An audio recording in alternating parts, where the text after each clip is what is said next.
Hello everyone, स्वागत है आपका हमारे यूट्यूब चैनल लर्न फर्स्ट में। आज से हमारे यूट्यूब चैनल पर हिंदी की रेगुलर क्लास शुरू हो चुकी है। यदि आप ये कोर्स लगभग 30-35 से 40 दिन तक चलेगा। यदि आप रोज़ 15-20 मिनट हमारे यूट्यूब चैनल पर हिंदी की क्लासेस देख लेते हैं तो यूपीएसआई या लेखपाल या टीईटी वगैरह के लिए या यूपी पीटी के लिए हिंदी की बहुत बेहतरीन तैयारी हम आपको करा देंगे। और यदि आप ये पूरा कोर्स करते हैं जो सभी के लिए फ्री होगा तो हिंदी का कोई भी प्रश्न आपसे बच नहीं पाएगा। साथ में हम आपको हिंदी के नोट्स भी प्रोवाइड कराएंगे, तो हमारे साथ जुड़े रहिए। आइए शुरू करते हैं आज का चैप्टर, शब्द रचना। शब्द रचना से संबंधित शब्द रचना का मतलब होता है कि शब्द की रचना, किस किस प्रकार के शब्द होते हैं उन सभी का वर्णन। इसमें सबसे छोटी यूनिट होती है अक्षर या वर्ण। जैसे कि आप सभी को पता होगा, हिंदी एक भाषा है और भाषा की सबसे छोटी इकाई होती है अक्षर या वर्ण। अब ये अक्षर या वर्ण होते क्या हैं? अक्षर होते हैं ध्वनि के प्रतीक। मतलब कोई भी भाषा बोलने के लिए आप अपने मुंह से आवाज़ ही तो निकालते हैं, आवाज़ या ध्वनि ही तो निकालते हैं। तो ध्वनि को प्रतीक दे दिए गए हैं। अर्थात अक्षर या वर्ण क्या होते हैं? ध्वनि के प्रतीक। ध्वनि के प्रतीक को क्या कहते हैं? अक्षर। जैसे अ, ये एक ध्वनि है, इसका हिंदी भाषा में प्रतीक है ये। आ, ये भी एक ध्वनि है, इसका ये हिंदी भाषा में प्रतीक है। क, ख, ग, घ, ये सभी क्या हैं? ये सभी अक्षर हैं जिन्हें हम वर्ण भी कहते हैं। और अक्षर या वर्ण ही किसी भी भाषा की सबसे छोटी इकाई या यूनिट होते हैं। दूसरा है शब्द। शब्द क्या होते हैं? अक्षरों का ऐसा समूह जिसका अर्थ हो। अक्षरों का ऐसा समूह जिसका अर्थ हो। जैसे हमने लिखा कमल, क, म और ल, ये 3 अक्षर हैं। कमल, कमल एक पुष्प होता है जो तालाब में खिलता है, तो इसका अर्थ है, तो यह एक शब्द है। यदि मैं इन्हीं तीनों अक्षरों को मिलाकर यह लिख दूँ ल क म, तो इससे आप कुछ नहीं समझ पाएंगे, तो यह शब्द नहीं है। अर्थात अक्षरों का ऐसा समूह जिसका अर्थ हो, उसका अर्थ होना चाहिए। अगर अक्षरों के ऐसे समूह का अर्थ है तो वह शब्द है। और यदि आपने कितना भी बड़ा समूह लिखा, यदि उसका अर्थ नहीं है तो वह शब्द नहीं है। नेक्स्ट है शब्दों के भेद। यहाँ से परीक्षा में बहुत सारे प्रश्न आते हैं, तो आप इस टॉपिक को बहुत ध्यान से पढ़िएगा। यदि आपको कोई समस्या रह जाती है तो आप वो नीचे कमेंट बॉक्स में लिख सकते हैं, हम उसका आपको जरूर रिप्लाई करेंगे। शब्दों के भेद। शब्दों को 2 भागों में बांटा गया है, एक सार्थक शब्द और दूसरे निरर्थक शब्द। अब सार्थक शब्द क्या होते हैं? जिनका कोई अर्थ हो। जैसे कि हमने आपको भी बताया, सार्थक शब्द क्या होते हैं? जिनका कोई अर्थ होगा वे तो होंगे सार्थक शब्द, और दूसरे जिनका कोई अर्थ नहीं होगा वे होंगे निरर्थक शब्द। अब निरर्थक शब्द पढ़ने क्यों जरूरी है? क्योंकि आम बोलचाल की भाषा में हम निरर्थक शब्दों का भी प्रयोग करते हैं। आम बोलचाल की भाषा में निरर्थक शब्दों का भी प्रयोग होता है, परंतु इनका प्रयोग सार्थक शब्दों के साथ ही होता है। जैसे आप कहते हैं कि पानी वानी पिया या नहीं, तो पानी तो आप समझते हैं, लेकिन वानी क्या होता है? वानी कुछ भी नहीं होता। जैसे आपने कहा खाना वाना खाया या नहीं, तो वाना क्या है? वाना एक निरर्थक शब्द है, या वानी एक निरर्थक शब्द है। तो निरर्थक शब्दों का प्रयोग सार्थक शब्दों के साथ ही होता है। आम बोलचाल की भाषा में हम निरर्थक शब्दों का भी प्रयोग करते हैं। आइए अब पढ़ते हैं सार्थक शब्दों के बारे में। सार्थक शब्दों को अलग अलग आधारों पर अलग अलग भागों में बांटा गया है, जिनका आज हम विस्तृत अध्ययन करेंगे। आइए अब जान लेते हैं सार्थक शब्दों के बारे में। सार्थक शब्दों को अलग अलग आधार पर अलग अलग भागों में बांटा गया है। जैसे पहला है रचना, अर्थात बनावट के आधार पर। रचना के आधार पर सार्थक शब्द जो होते हैं, रचना के आधार पर शब्द 3 प्रकार के होते हैं। रचना के आधार पर कितने प्रकार के होते हैं शब्द? वो होते हैं 3 प्रकार के, जिसमें पहला है रूढ़ शब्द। रूढ़ शब्द क्या होते हैं? वे शब्द जो किसी विशेष अर्थ में प्रयुक्त हों। अर्थात वे शब्द जिनका कोई विशेष अर्थ हो, वे किसी विशेष वस्तु के लिए प्रयुक्त हों, ऐसे शब्द क्या होते हैं? ऐसे शब्द होते हैं रूढ़ शब्द। इनकी अन्य भी कुछ खास बातें हैं। जैसे रूढ़ शब्दों को विभाजित नहीं किया जा सकता, या टूटने के बाद यदि आप रूढ़ शब्दों को तोड़ेंगे तो उनसे टूटने के बाद जो भी उसके भाग होंगे उनसे कोई अर्थ नहीं निकलेगा। तीसरा, ना ही रूढ़ शब्दों से आगे कोई उपसर्ग भी नहीं लगा होता, और रूढ़ शब्दों का आप संधि विच्छेद भी नहीं कर सकते। यह भी प्रश्न परीक्षाओं में कई बार आया है कि क्या रूढ़ शब्दों का संधि विच्छेद किया जा सकता है, तो उसका अर्थ है नहीं। रूढ़ शब्दों का ना तो संधि विच्छेद किया जा सकता है, ना ही इनके आगे उपसर्ग लगा होता है, इन्हें विभाजित नहीं किया जा सकता, और टूटने के बाद इसके भागों का कोई विशेष अर्थ नहीं होता। जैसे रूढ़ शब्दों के उदाहरण है घर, पानी, कलम, कुर्सी आदि। जैसे घर को यदि आप तोड़ते हैं घ और प्लस रह में, तो उसका कोई अर्थ नहीं होता, ना घ का न रह का, और ना ही इनका संधि विच्छेद किया जा सकता है। दूसरा है यौगिक शब्द। यौगिक शब्द क्या होते हैं? दो रूढ़ शब्दों के मेल से बने शब्द, अर्थात वे शब्द जो दो रूढ़ शब्दों के मेल से बने या अधिक रूढ़ शब्दों के मेल से भी बन सकते हैं। यदि हम यौगिक शब्दों को तोड़ेंगे तो जो भी टूटने के बाद उसके हिस्से होंगे उनका भी कोई अलग अर्थ होगा, उनका भी एक अर्थ होगा। जैसे प्रधानमंत्री को यदि आप तोड़ेंगे तो इसे लिखेंगे आप प्रधान प्लस मंत्री। प्रधान का मतलब होता है मुखिया और मंत्री होते हैं मंत्री, तो प्रधानमंत्री मतलब मंत्रियों का प्रधान, इसे हमने क्या कहा? प्रधानमंत्री। जैसे हमने कहा चिड़ियाघर, चिड़ियाओं का घर। तो यदि आप यौगिक शब्दों को तोड़ते हैं तो टूटने के बाद जो भी उनके भाग होते हैं उनका भी अपना एक अर्थ होता है।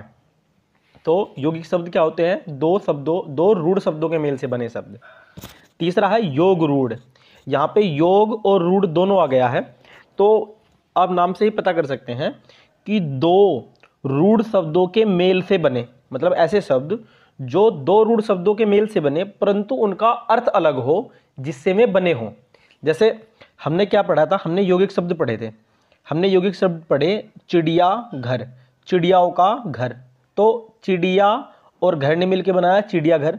जो इन भागों का अर्थ है वही इसका कंबाइंड अर्थ है। जैसे प्रधानमंत्री, प्रधान मतलब मुखिया और मंत्री मतलब मंत्री होगा, तो प्रधानमंत्री का अर्थ क्या हुआ? मुखिया, मंत्रियों का मुखिया। परंतु योग रूढ़ शब्द में क्या होगा? जिन भी दो रूढ़ शब्दों के मेल से शब्द बनेगा उस मिलने के बाद उसका अर्थ कोई तीसरा ही होगा परंतु अर्थ अलग होगा। दो रूढ़ शब्दों के मेल से तो बनेगा योग रूढ़ शब्द, परंतु उसका अर्थ अलग होगा उन शब्दों से जिससे वो बना है। जैसे हमने कहा चारपाई, चारपाई का मतलब होता है चार है पैर जिसके, मतलब जिसके चार पैर हैं। अब चार पैर तो गाय के भी हो सकते हैं, भैंस के भी हो सकते हैं, कुर्सी के भी हो सकते हैं, परंतु यहाँ चारपाई किस लिए प्रयुक्त होता है? चारपाई होता है खाट के लिए। जैसे हमने कहा दशानन, 10 है आनन जिसके, मतलब जिसके 10 सर हैं। अब ये उन सभी व्यक्तियों के लिए प्रयुक्त नहीं होता जिसके 10 सिर हैं, दशानन प्रयुक्त होता है रावण के लिए। तो यहाँ 10 आनंद, 10 है आनंद जिसके, मतलब या दो रूढ़ शब्दों के मेल से बना परंतु इसका अर्थ अलग हो गया, या केवल रावण के लिए प्रयुक्त होता है।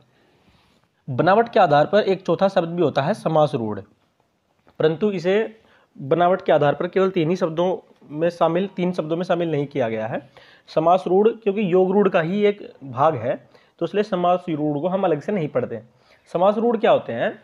वे शब्द जो समय बीतने के बाद जिनका अर्थ रूढ़ हो गया है, मतलब वे योग रूढ़ शब्द जो पहले कैसे भी प्रयुक्त होते थे लेकिन जैसे ही समय बीतता गया तो समय बीतने के बाद उसका अर्थ रूढ़ हो गया। जैसे दशानन, दशानन का मतलब होता है, दशानन एक योग रूढ़ शब्द है परंतु दशानन का प्रयोग होता है केवल रावण के लिए। आप किसी और 10 सिर वाले व्यक्ति के लिए दशानन का प्रयोग नहीं कर सकते।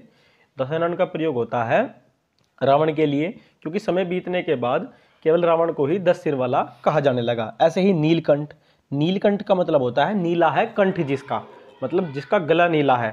अब नीलकंठ प्रयुक्त होता है शिव जी के लिए। तो समय बीतने के जैसे ही समय बीतता गया तो ये शब्द क्या हो गए? इन शब्दों का अर्थ रूढ़ हो गया। रूढ़ का मतलब किसी विशेष वस्तु या व्यक्ति के लिए प्रयुक्त होने लगे, तो ऐसे शब्दों को कहते हैं समास रूढ़। दूसरा आधार है उत्पत्ति। उत्पत्ति के आधार पर शब्द 4 प्रकार के होते हैं। उत्पत्ति के आधार पर शब्द 4 प्रकार के होते हैं, जिनमें पहला है तत्सम शब्द। तत्सम शब्द का मतलब होता है तत् मतलब उसी के जैसा, सम मतलब समान, जो उसी के समान हो। उसी के किसके? संस्कृत के समान। तत् मतलब उसी के और सम मैंने समान, तो जो उसी के समान है वे शब्द क्या होते हैं? तत्सम शब्द। इसे साधारण भाषा में हम समझ सकते हैं कि वे शब्द जो संस्कृत से ज्यों के त्यों ले लिए गए हैं, वे शब्द जो संस्कृत से ज्यों के त्यों ले लिए गए हैं, वे शब्द क्या कहलाते हैं? वे शब्द कहलाते हैं तत्सम शब्द। जैसे प्रथम, राष्ट्र, मयूर, बालक, भूमि, पुस्तक, राज्य, प्रजा, ये सब कैसे हैं? ये सब तत्सम शब्द हैं। दूसरा है तद्भव शब्द। तद्भव शब्द क्या होते हैं? ये शब्द संस्कृत से उत्पन्न हुए हैं, परंतु हिंदी भाषा में इन्हें अपना लिया गया है, मतलब बदल कर इस संस्कृत से आए शब्द या वे शब्द जो संस्कृत से उत्पन्न हुए या संस्कृत से आए हैं, उन शब्द को क्या कहते हैं? तद्भव शब्द कहते हैं। जैसे संस्कृत में होता है सत्य, लेकिन हम कहते हैं सच, तो सत्य का हो गया सच। ये वे शब्द जो संस्कृत से बदलकर हिंदी भाषा में आ गए हैं, उन शब्दों को कहते हैं तद्भव शब्द। जैसे शुष्क, शुष्क का हो गया है सूखा। ऐसे ही अन्य शब्द हैं काम, मोर, सिर, पैर, नाक, गाय, बैल, भैंस, बरस, ये सभी क्या हैं? ये सभी हैं तद्भव शब्द। देखिए, आपको परीक्षा में ये भी कई बार प्रश्न पूछा जाता है कि इन शब्दों से तत्सम या तद्भव को छाटिए। तो आने वाली किसी वीडियो में हम तत्सम और तद्भव को छाटने की आपको बहुत सी 2-4 ट्रिक बताएंगे, जिससे आप देखिए, आप इतने सारे शब्दों को याद नहीं रख सकते कि कौन सा शब्द तत्सम है और कौन सा तद्भव है, परंतु जिस दिन हम आपको तत्सम और तद्भव शब्द छाटने बता देंगे, हम आपको 2-3 मेथड्स बताएंगे जो हिंदी व्याकरण से ही चुने गए हैं। यदि आप उनको अच्छे से जान लेते हैं तो आप बहुत आसानी से तत्सम और तद्भव शब्दों में पहचान कर सकते हैं। तीसरा है देशज या देसी शब्द। देशज या देसी शब्द क्या होते हैं? वे शब्द जो स्थानीय बोलियों या भाषाओं के क्षेत्रीय शब्द हैं, अर्थात किसी विशेष स्थानीय बोली से या स्थानीय भाषा से या किसी विशेष क्षेत्र से संबंधित होते हैं, उन्हें कहते हैं देशज शब्द। जैसे लोटा, खटिया, या जैसे पश्चिमी उत्तर प्रदेश में प्रयोग करते हैं इंग, उंग, ये शब्द क्या होते हैं? ये सभी शब्द होते हैं देशज शब्द। इसके अलावा चौथा है विदेशी, जिन्हें आगत शब्द भी कहा जाता है। विदेशी शब्द या आगत शब्द, तो वे शब्द जो दूसरी भाषाओं से आए हैं, अर्थात वे शब्द जो दूसरी भाषाओं से हिंदी भाषा में आ गए हैं, उन्हें कहते हैं विदेशी शब्द या आगत शब्द। अब जरूरी नहीं है कि ये शब्द अंग्रेजी भाषा से ही हों, ये विश्व की विभिन्न भाषाओं से हिंदी भाषा में प्रयुक्त किए जाने लगे हैं। ऐसा इसलिए जैसे ही कोई दूसरे देश का व्यक्ति यहाँ पर आया या दूसरे देश के व्यक्ति का वार्तालाप हिंदी भाषा के व्यक्तियों से हुआ और समय बीतने के पश्चात हिंदी भाषा में भी उन विदेशी लोगों के शब्दों को यूज़ किया जाने लगा, तो वे शब्द हिंदी भाषा में ही रह गए। तो ऐसे बहुत सारे शब्द हैं, जैसे साइकिल, रेल, अंगूर, कैंची। जैसे साइकिल, रेल, टाइम, ऑफिस, अफसर, ये सभी अंग्रेजी भाषाओं के शब्द हैं। और अंगूर, अनार, आईना, चश्मा, कमीज, ये सभी फारसी भाषा से आए हैं। इसके अलावा अक्ल, अखबार, इशारा, तरीका, ये अरबी भाषा से आए हैं। कैंची, चमचा, चारपाई, चाकू, ये तुर्की भाषा के शब्द हैं। इसके अलावा रिक्शा एक जापानी शब्द है। चाय, तूफान और लीची, ये चीनी शब्द हैं। तो इसी प्रकार हिंदी भाषा में बहुत सारी विदेशी भाषाओं से भी शब्द लिए गए हैं। इसके अलावा एक और प्रकार होता है संकर शब्द, परंतु इसे उत्पत्ति के आधार पर भागों में नहीं लिया गया है। तो संकर शब्द होते हैं वे शब्द जो जो देसी और विदेशी दोनों शब्दों के मेल से बनते हैं, वे शब्द होते हैं संकर शब्द। संकर का मतलब होता है मिला हुआ। तो वे शब्द जो दो देसी शब्दों और विदेशी शब्दों के मेल से बने हैं, वे होते हैं संकर शब्द। जैसे रेलगाड़ी, रेलगाड़ी में रेल शब्द है अंग्रेजी भाषा का शब्द और गाड़ी है हिंदी भाषा का शब्द। जैसे जांचकर्ता में जांच है हिंदी भाषा का शब्द और कर्ता है संस्कृत भाषा का शब्द। तो हिंदी और संस्कृत भाषा के दो शब्दों को मिलाकर बना दिया गया है जांचकर्ता। ऐसे ही बहुत सारे शब्द हिंदी भाषा में प्रयुक्त होते हैं जो संकर शब्द हैं, जैसे सिनेमा घर, किताब घर, गोताखोर, लाठीचार्ज, रेल विभाग, फिल्म उत्सव आदि। नेक्स्ट है प्रयोग या व्याकरण के कार्यों के आधार पर। प्रयोग या व्याकरण के कार्यों के आधार पर शब्द 8 प्रकार के होते हैं। पहला है संज्ञा। संज्ञा होता है किसी का भी नाम, मतलब आप कोई भी नाम ले लीजिए, वह संज्ञा है।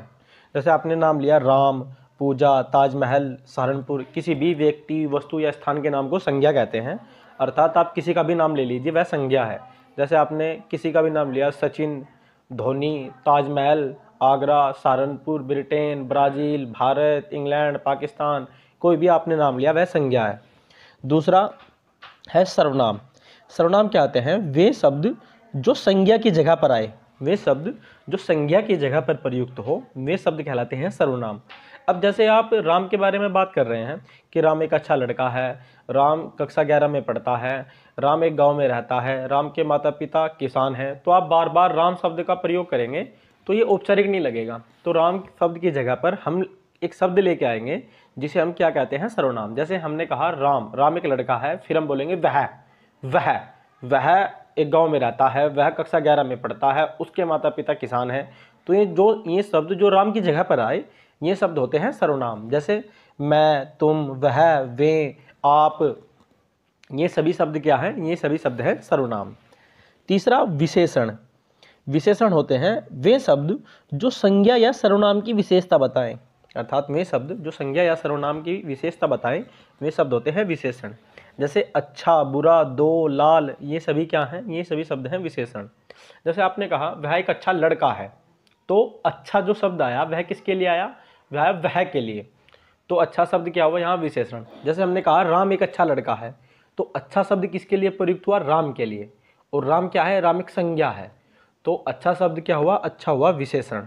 हमने कहा यह बस लाल है या यह बस पीली है, तो ये जो लाल शब्द प्रयुक्त हुआ, यह प्रयुक्त हुआ बस के लिए, और बस क्या है, बस एक संज्ञा है, तो लाल शब्द क्या हुआ, लाल हुआ विशेषण।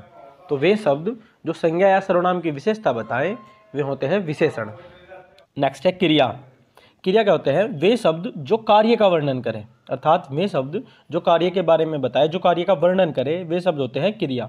जैसे पढ़ना, सोना, खाना, जाना, पीना, उठना, रोना, ये सभी शब्द क्या हैं, ये सभी शब्द हैं क्रिया। नंबर 5 है क्रिया विशेषण। क्रिया विशेषण होते हैं वे शब्द जो क्रिया या विशेषण या स्वयं, अर्थात स्वयं क्रिया विशेषण की विशेषता बताएं। तो वे शब्द जो क्रिया की विशेषता बताएं या विशेषण की विशेषता बताएं या स्वयं की विशेषता बताएं, स्वयं मतलब क्रिया विशेषण की विशेषता बताएं, तो वे शब्द होते हैं क्रिया विशेषण। जैसे बहुत, हमेशा, धीरे या तेज, ये सभी शब्द क्या हैं, ये सभी शब्द हैं क्रिया विशेषण। जैसे हमने कहा वह बहुत तेज पढ़ता है, वह बहुत पढ़ता है, तो बहुत शब्द आया पढ़ने के लिए, और पढ़ना क्या है, एक वर्ब मतलब क्रिया, तो पढ़ना क्या है, एक क्रिया, तो बहुत ने किसकी विशेषता बताई, पढ़ने की मतलब क्रिया की, तो बहुत हुआ विशेषण। जैसे हमने कहा वह धीरे धीरे चलता है, तो धीरे धीरे प्रयुक्त हुआ किसके लिए, चलने के लिए, और चलना क्या है, एक क्रिया है, तो चलने ने, धीरे धीरे ने किसकी विशेषता बताई, चलने की, तो धीरे धीरे क्या हुआ यहाँ पर, क्रिया विशेषण। जैसे हमने कहा वह बहुत अच्छा लड़का है, बहुत अच्छा लड़का है, तो लड़के की विशेषता बताई अच्छे ने, अच्छा क्या हुआ, विशेषण, और बहुत शब्द ने किसकी विशेषता बताई, बहुत शब्द ने बताई अच्छे की विशेषता, मतलब कितना अच्छा है, बहुत अच्छा है, और बहुत शब्द क्या है, बहुत शब्द है विशेषण, क्रिया विशेषण, क्योंकि यह विशेषता बताता है अच्छे की मतलब विशेषण की, तो बहुत हुआ क्रिया विशेषण। नेक्स्ट है संबंध सूचक। संबंध सूचक अवयव भी बोल सकते हैं या संबंध सूचक शब्द भी बोल सकते हैं।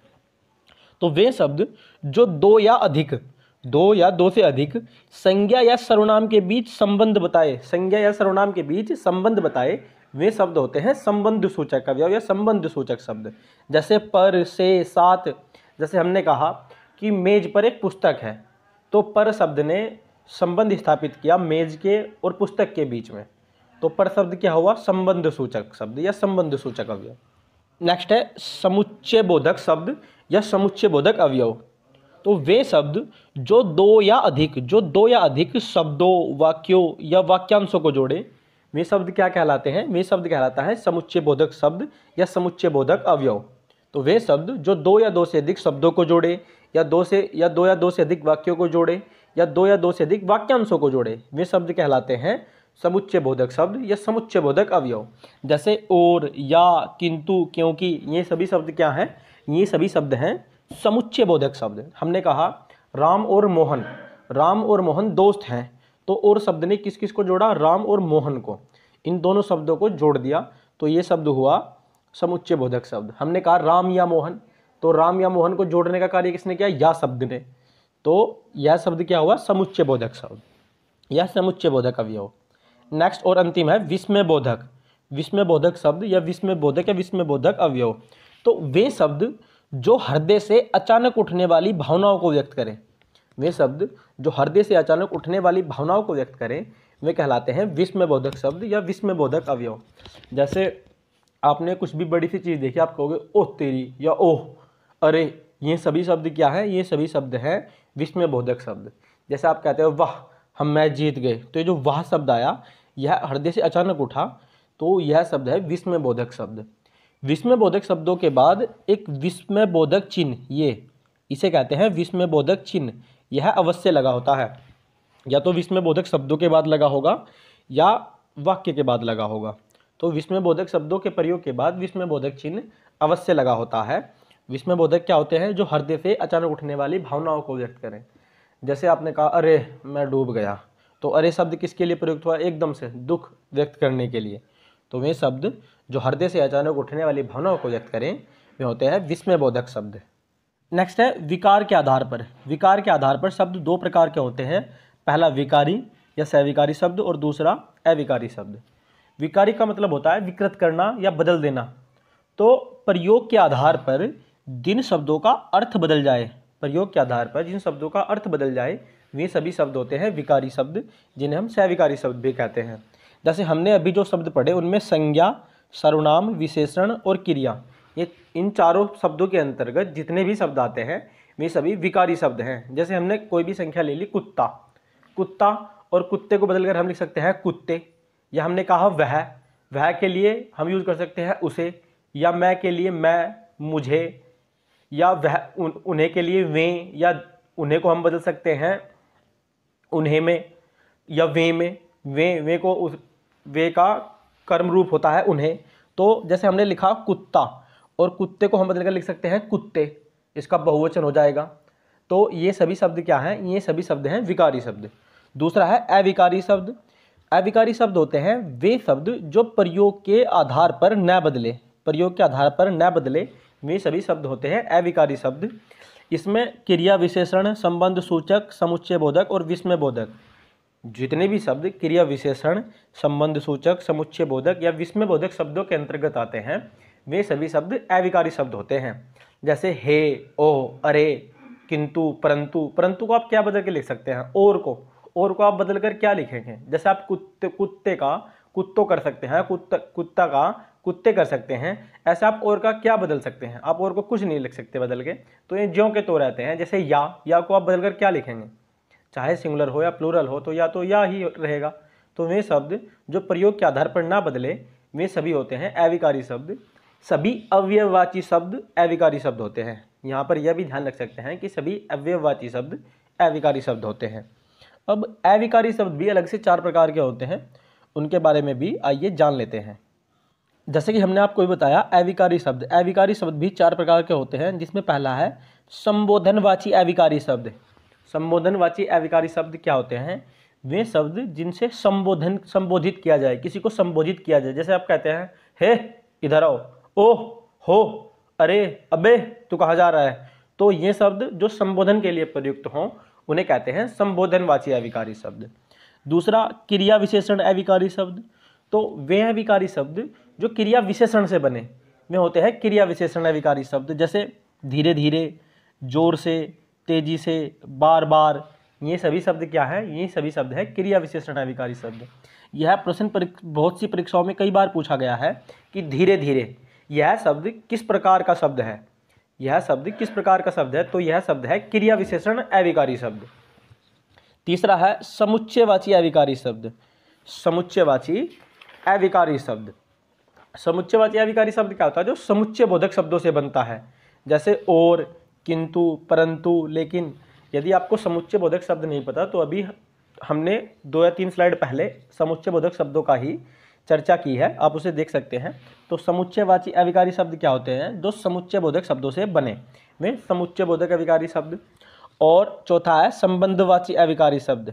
संबंधवाची अविकारी शब्द वे शब्द जो संबंधवाचक शब्दों या संबंधवाचक अवयव से बनते हैं वे शब्द होते हैं संबंधवाची अविकारी शब्द। जैसे तक, भर, अथवा।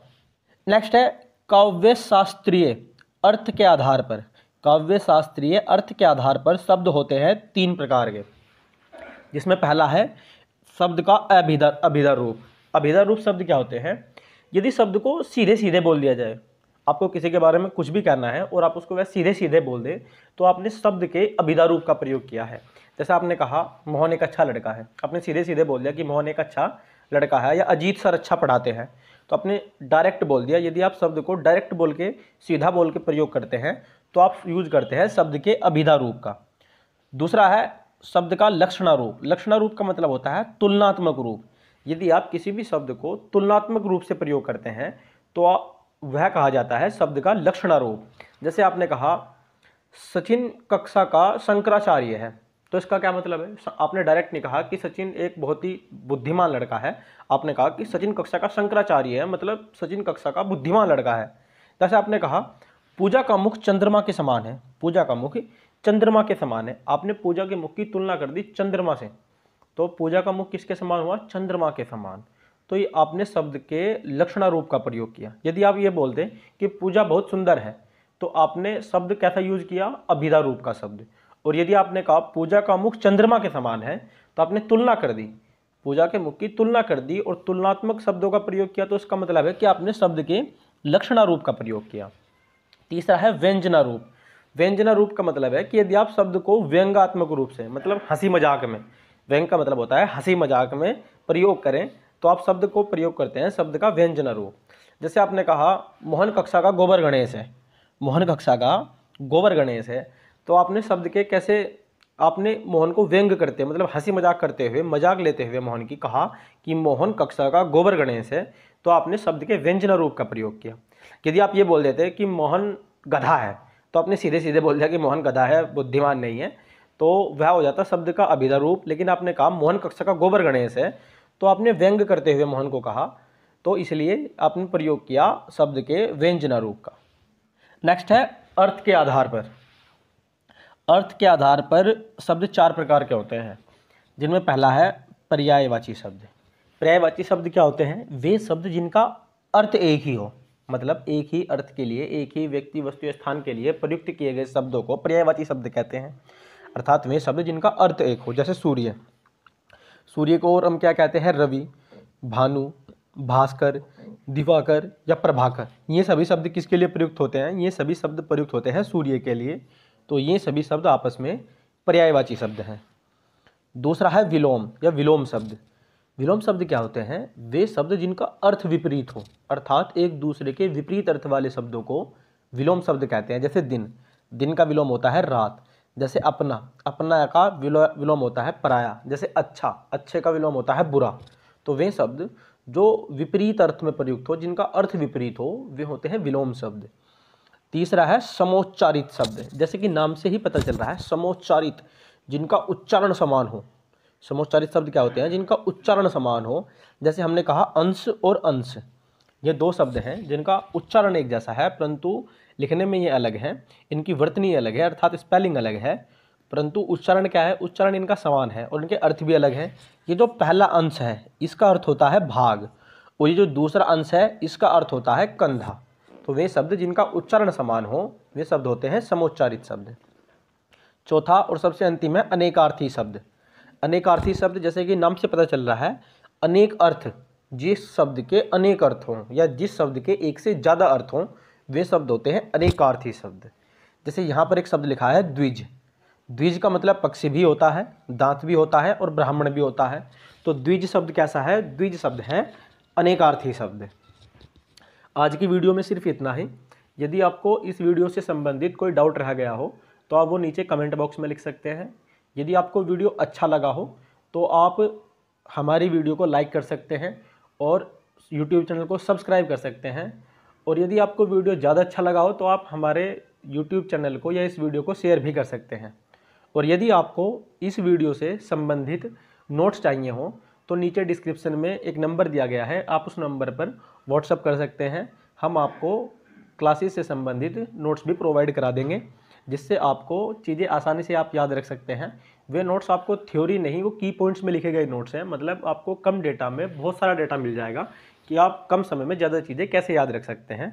इस तरीके के वे नोट्स बनाए गए हैं। तो यदि आपको वीडियो अच्छा लगा हो, तो हमारे यूट्यूब चैनल को सब्सक्राइब कीजिए। पढ़ते रहिए, मुस्कुराते रहिए।